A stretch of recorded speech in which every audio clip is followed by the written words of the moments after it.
the first thing I always see, when I'm watching your highlights is this right here, man. This is one of the most impressive parts to me. It's just when you get to the second level. What's your thought process, man, like once you get to that next level right there? I mean, that stiff arm is mean.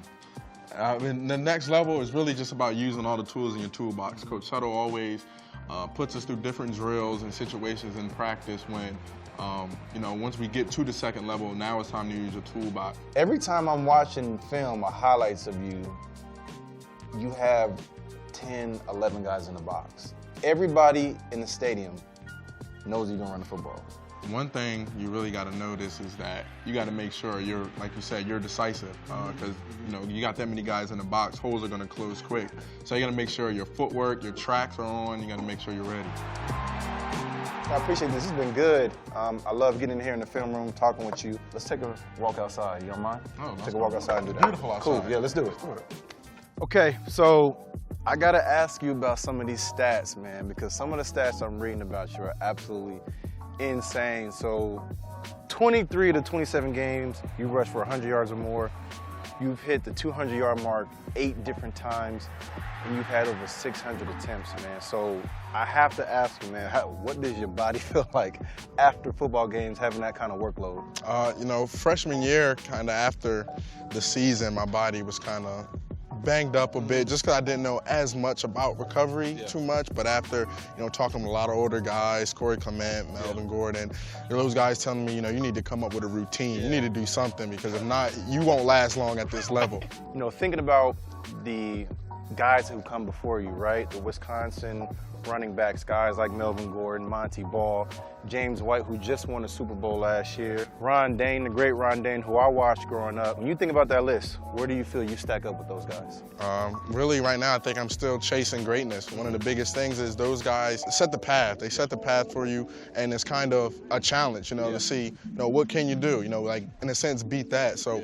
Coach Set always talks about the standard is the standard, and our job as the running back group now is to raise that bar. So, as a group, we're still chasing greatness. We're still trying to raise that bar. Do you think about it? Like, do you use it as motivation? When you know that there's been some great running backs who come before you, does it motivate you to know that you have an opportunity to break a lot of their records?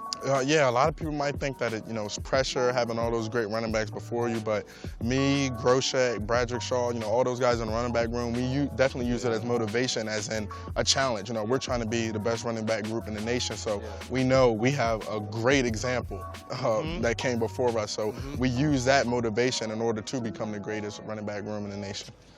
Where is the culture of this team right now as it stands, right? Like, what is the chemistry like between you and your boys, you and your teammates? I feel like the chemistry on this team is really the closest I've seen it since I've been here. That's good. I mean, guys truly know one another's background. They truly know what one another has been through. So I feel like that is one edge we have over other teams. I mean, we truly know the man next to us. Are you a leader? Are you more of a vocal, or you kind of just let your work talk for itself? I feel like we have great leaders this year, and that's because we've had great leaders in the past. Me kind of stepping into that leadership role this year, my first 2 years I was more of a lead by example guy, but after looking at, the past leaders that we had, being able to add that to my leadership role and be able to become more vocal, I feel like I have been this year. Ooh, okay, so I have not addressed the elephant in the room yet, which I have to do. You already won a Doak Walker Award. At the end of the season, when it's all said and done, man, do you have a seat at the Heisman ceremony? That would be dope. That would be dope if I could have a seat there. Is that the goal? Really, one of the biggest goals is winning a Big Ten championship. That's one thing personally that I want to do, and as well as the team. So you prefer team goals first before the personal stuff? Yeah, definitely. I mean, if I'm going to connect with a guy in the locker room after 20 plus years, it's going to be kind of hard for him to connect and say, remember I won that Heisman Trophy? But if I go to him and say, remember that Big Ten title that we won, then, we'll be able to connect on another level. So that's one of the biggest things is knowing that, you're not playing for yourself, you're playing for the man next to you. And that's what you do every single game. You go out there and the guy right next to you that you know very well is giving his all because he wants to make sure he's at his best for you, so you want to do the same.